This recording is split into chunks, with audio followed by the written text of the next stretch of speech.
Coming up on this episode, author Gabbi Grey joins us to talk about her forced proximity snowbound romance, Ginger Snapping All the Way.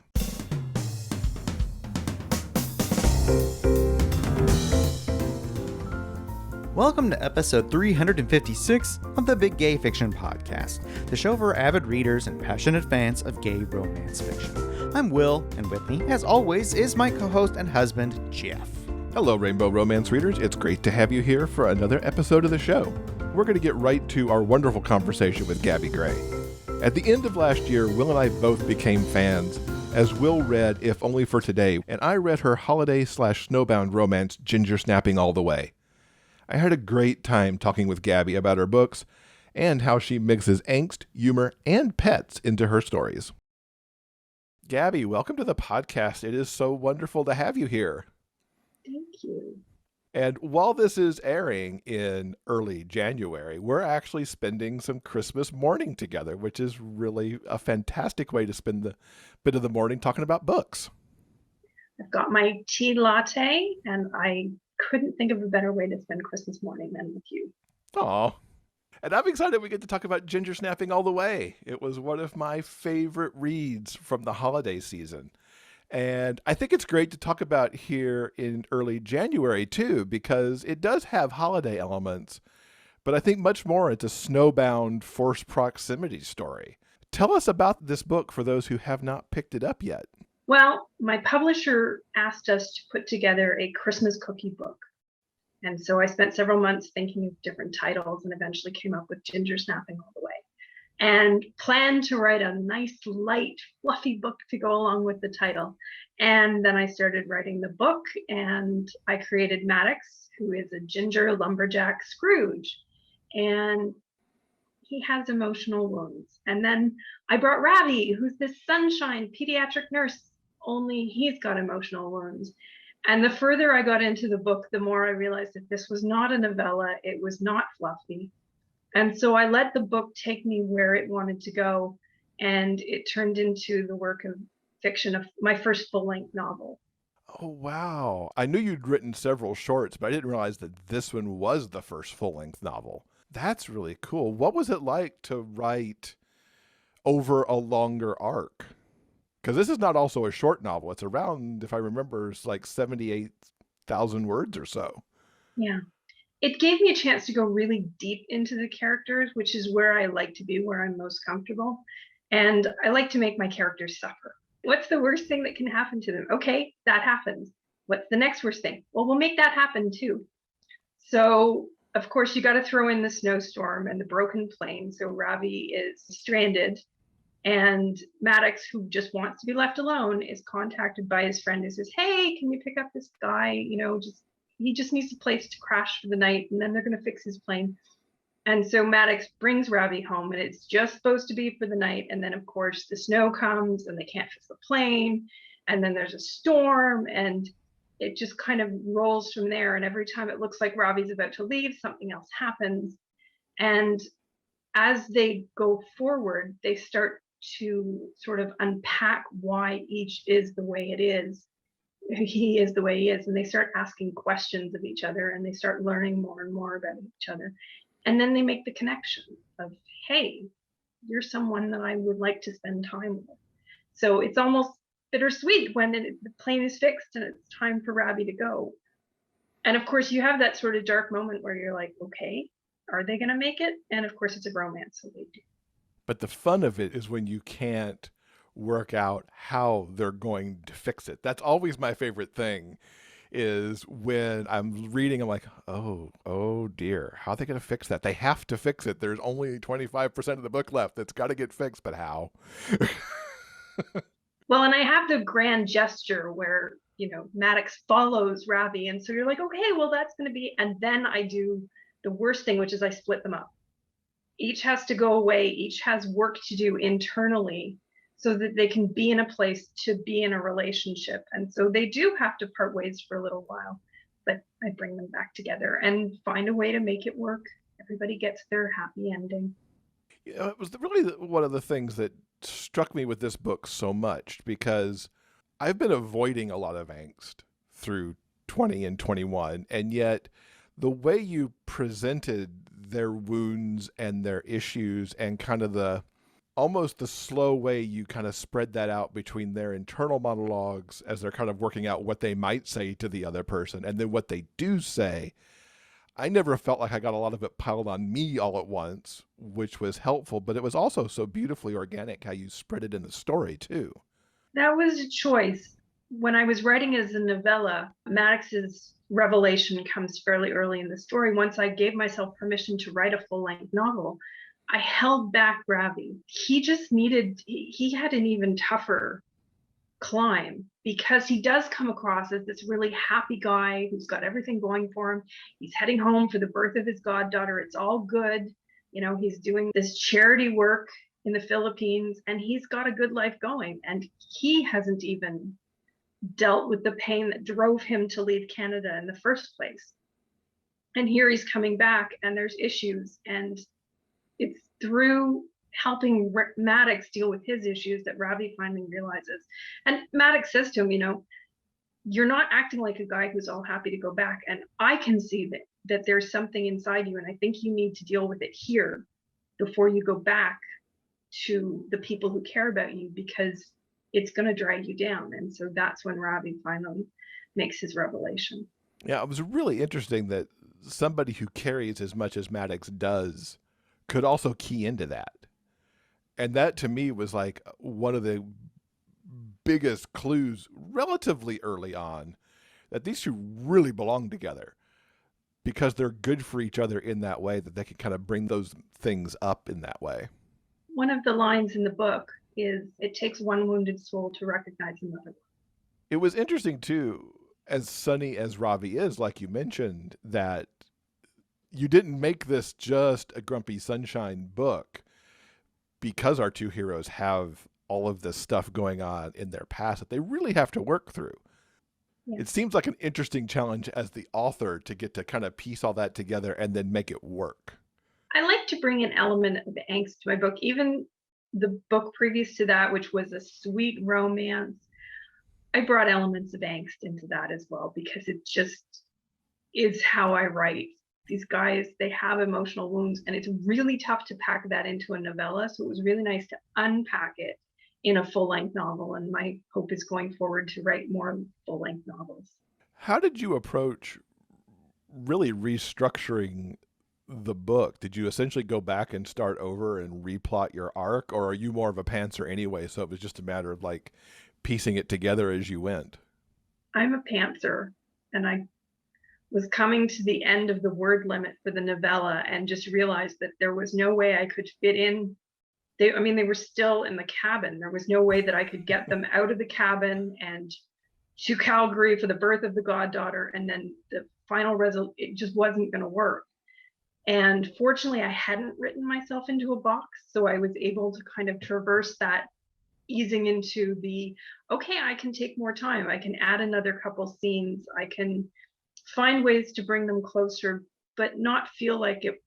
I didn't feel like I was stuffing the novel with stuff that wasn't important. I felt like each scene had to have a purpose, and I felt like it did.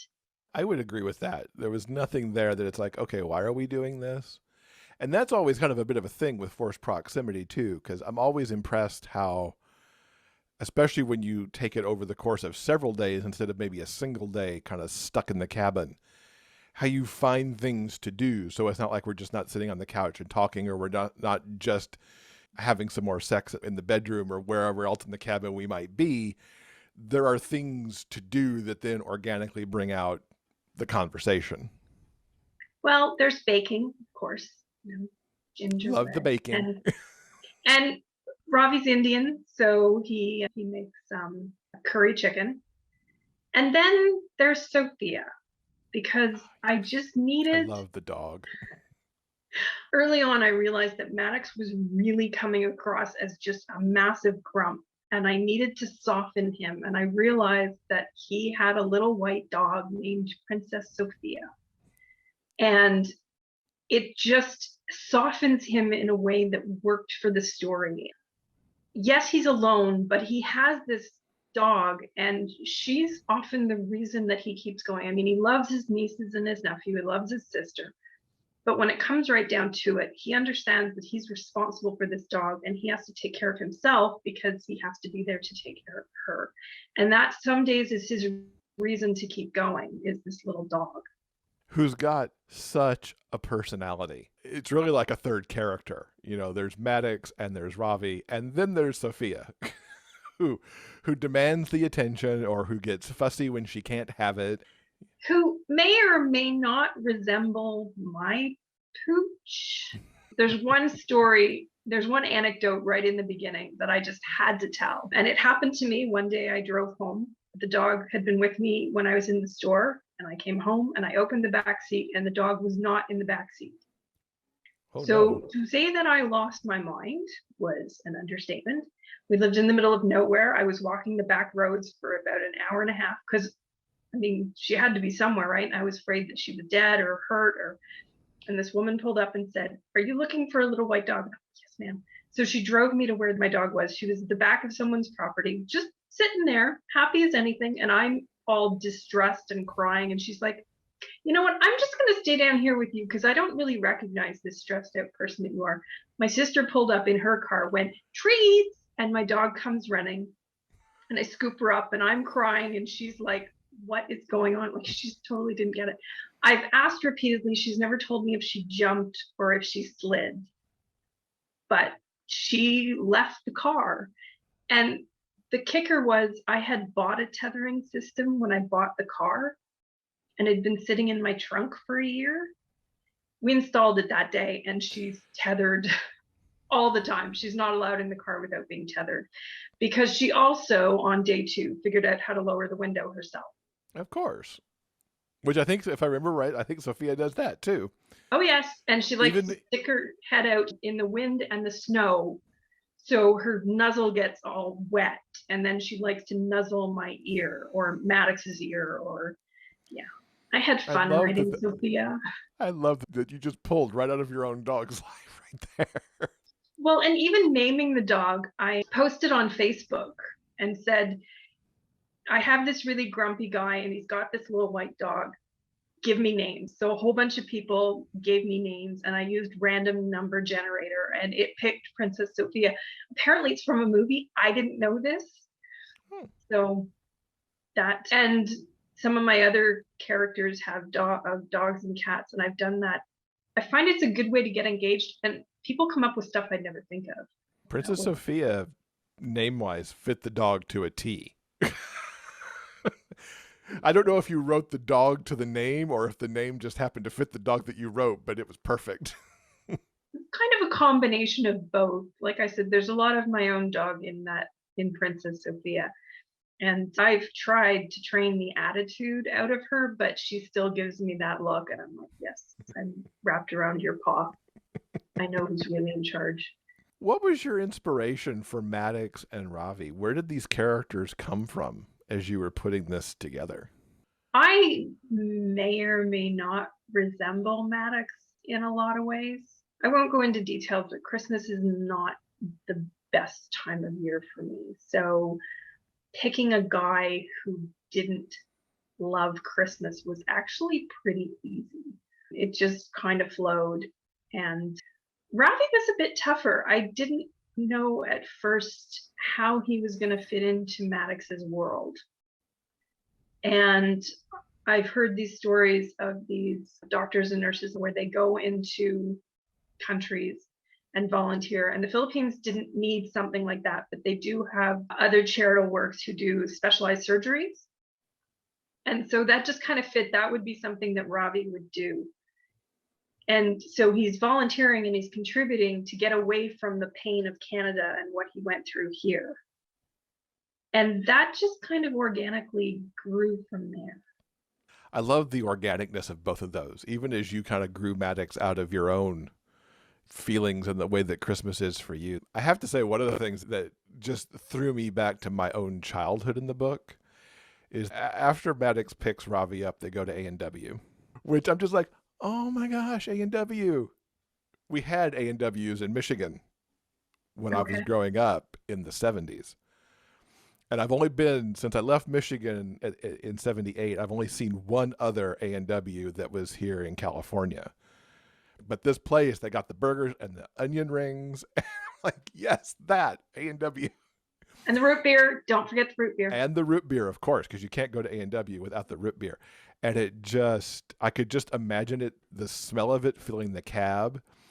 And it just threw me back to childhood there. Had nothing at all really to do with the story, but it was like, wow. And I might have gotten a matzo burger as inspiration.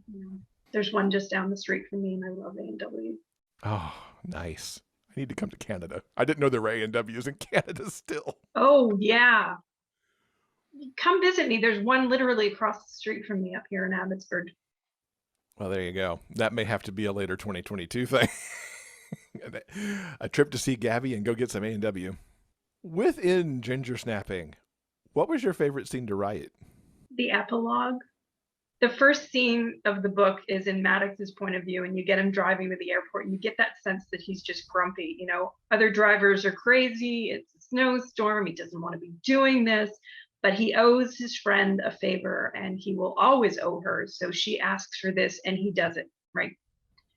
The epilogue is a year later, also in Maddox's point of view, reflecting on how much his life has changed. And that kind of transition was fun to write. Plus, I sneak in a couple little tiny tidbits of where they're going to go as a couple. That was fun to write, that just total transformation. It was a great epilogue because it really gave you that solid foundation for their HEA to go forward. I mean, I always into romance thinking, yes, HEA, and I see it, but here you just really set that foundation so well for them.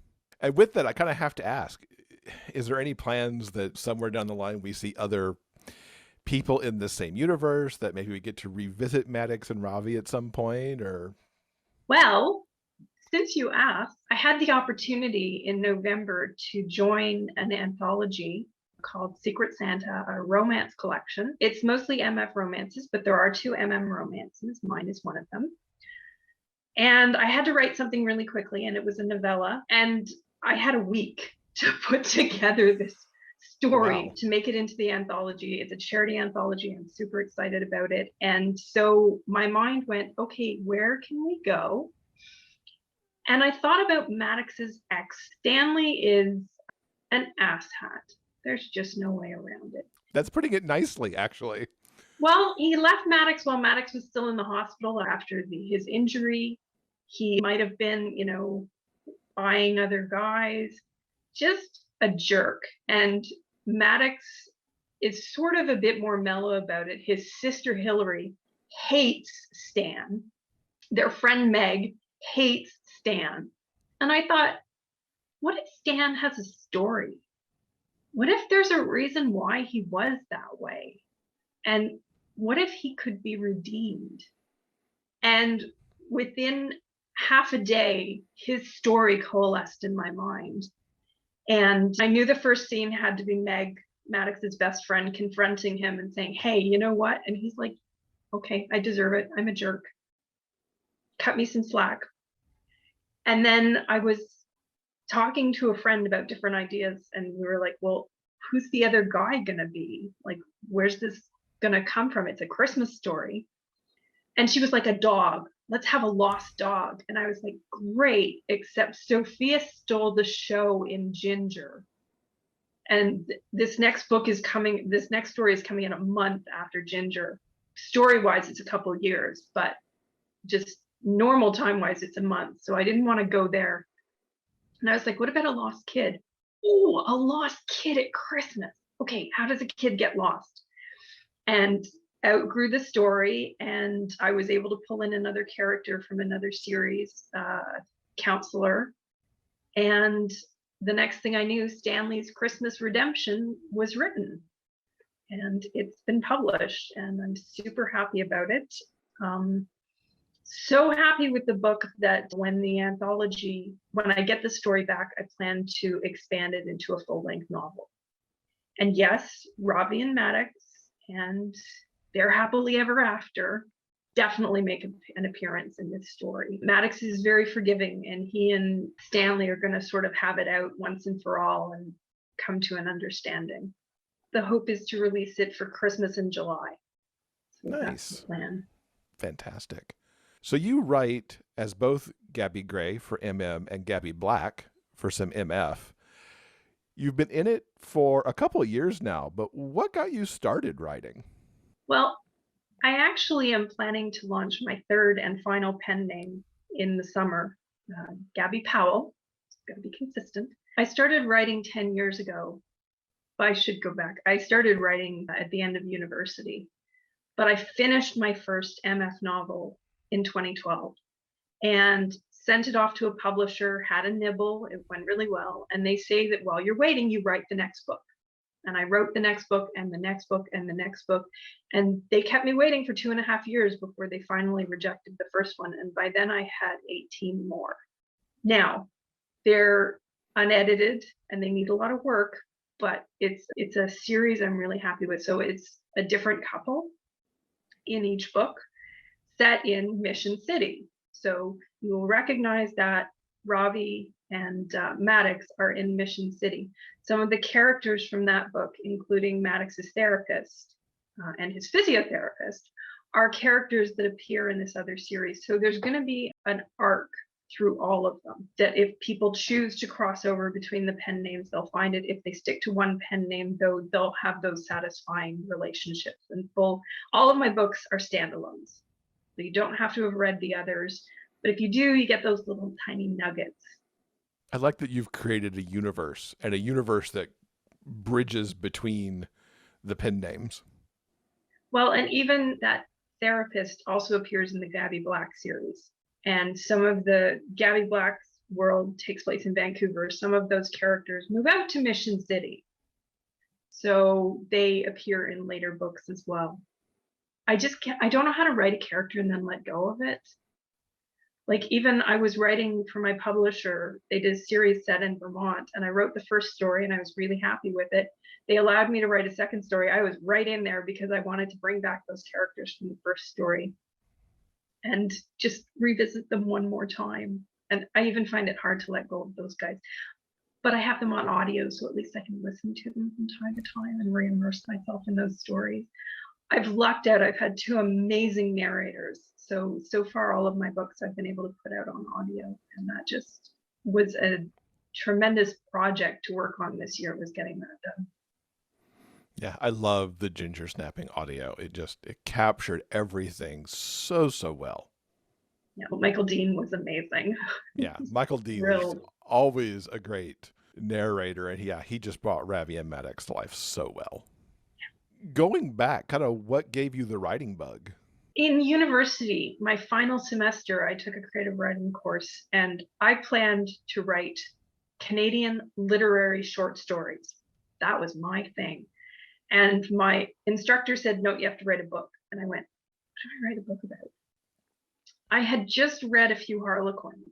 And so that was sort of churning in my mind. And when I sat down to write this story, as much as I was known for my angst, I was also a playwright at the time. And she does angst so well. And yet when I sat down to write a book, there was a bit of angst and there was also a happy ending. So I kept going back to those stories over the next 10 years. I'd pick it up, I'd write a little bit more, and then I'd put it back down. And then eventually I realized, if not now, when? And I was getting close to my 40s and realized that this was still a dream to get published. Like I said, I finished my first book in 2012 and just kept going, and I haven't stopped. For romance, when I got my first Kobo, before even I had a Kindle, I'm Canadian, we do Kobo first. I was going through the free books and I picked up an Ava March. And I realized now that was my first romance. And I didn't even really see it that way. I just went, oh, 2 guys in Regency, England. This is interesting. As I moved forward, I picked up a freelance editor who's been working with me. And she's a huge Cage Harper fan and Tara Lane fan. And she kept saying, you need to try these authors because I think it'll expand how you see books and how you write. And so I picked up Cage Harper's audio of Into Deep Waters, which is still one of my all-time favorites. I recommend it to everyone. And I picked up Tara Lane's Love and Laguna series and also fell in love. then it just sort of expanded from there. I literally one day I was at the library and I pulled up Audible's list and I just started looking as I picked up some less fic as well. And I just went through and everything that interested me, I picked up and I just started listening. And then eventually I had the opportunity to become a reviewer for Rainbow Golden Reviews, and it stuck. And eventually my previous publisher was looking for people to write an romance. I tried. They wanted a novella. I wrote a novella. It wasn't a good novella. I have since reworked it into a full-length novel and plan to indie publish it.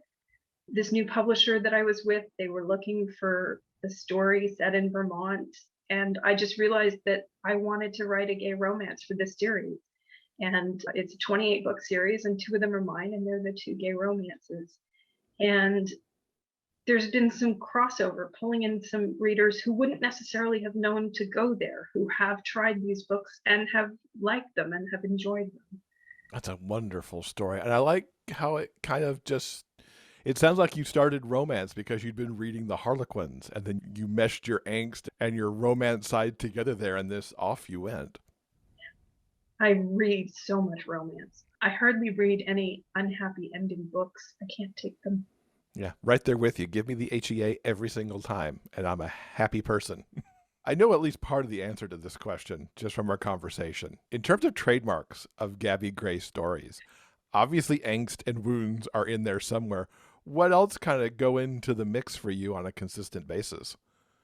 You're right there. The Emotional Wound Thesaurus by Angela Ackerman and Becca Puglisi is my guide.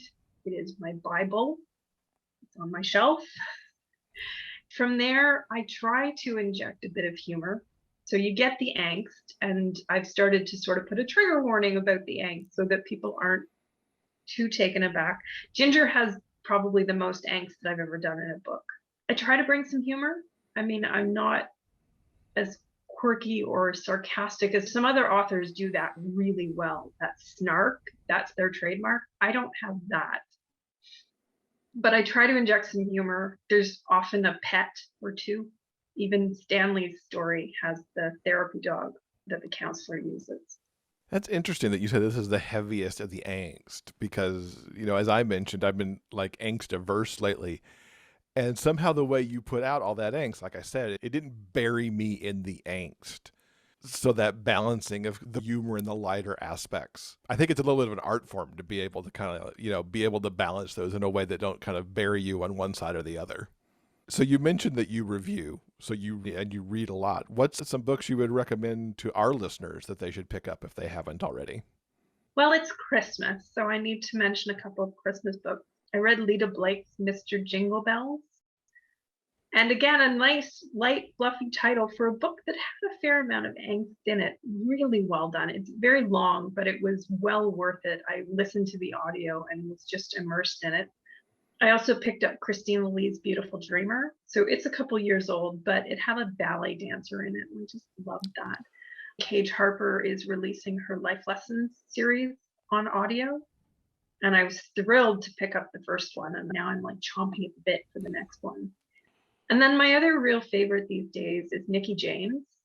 Now, here you go, angst. I really loved her book, Endless Road to Sunshine. It's about a man who discovers he was married to a serial killer. And it's so how do you cope with knowing you were married to a monster, and how do you move on with your life?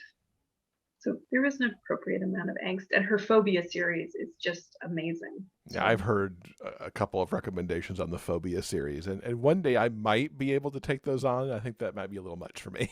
Like just the idea of having a phobia so profound that it affects your life so much. Like one of the characters is afraid of going to sleep. Well, how do you not sleep? Another character is afraid of touch. Well, how do you make it through without touch? I mean, with everything that's going on these days, I don't get a lot of touch. I live alone. I don't see my family very often. So the thought of turning away what little access to it I have is overwhelming. Like I'm always like, hey, we're wearing our masks, let's hug. And I'm a firm believer that pets bring your stress level down. And I'm very fortunate that I have a couple of pets that I can just cuddle with and pet and have that stress release and to be able to have that contact. I look forward to the day when we can all get together and hug without being worried. Mm-hmm. Fingers crossed for 2022. Yes. We talked a little bit about what's coming up next with the Christmas in July, where we get to find out more about Maddox's ex. What else could you share with us that might be coming from you in 2022? I am planning to write a novella for my publisher. It's going to be an erotic romance, and there might be some characters from another book who are going to revisit from another series, so I'll be happy to bring them back. And I am currently writing next year's Christmas book. I'm getting in early on that one. It's mostly finished. There's an appropriate amount of angst. There's a dog named Lucky, who is quite his own little character, except he's not little, he's big dog. That's so great. You're writing your Christmas book in the Christmas season rather than like middle of summer. So many of us don't do that, you know. I wrote Maddox during the heat dome. It was a little challenging to think about the cold snow when we were just like baking. And then I'm also launching a number of books under the Gabbi Powell in the Mission City world. So, and I'm hoping to do my third and final BDSM dark erotic book under Gabbi Black. So 2022 is going to be a very busy year for me, for sure. Fantastic. Lots of books coming out. I love it. What's the best way for folks to keep up with you online so they know when all of these things are coming out and to keep up with any news? I would say probably my website. I'm pretty good about keeping that updated. So GabbiGrey.com.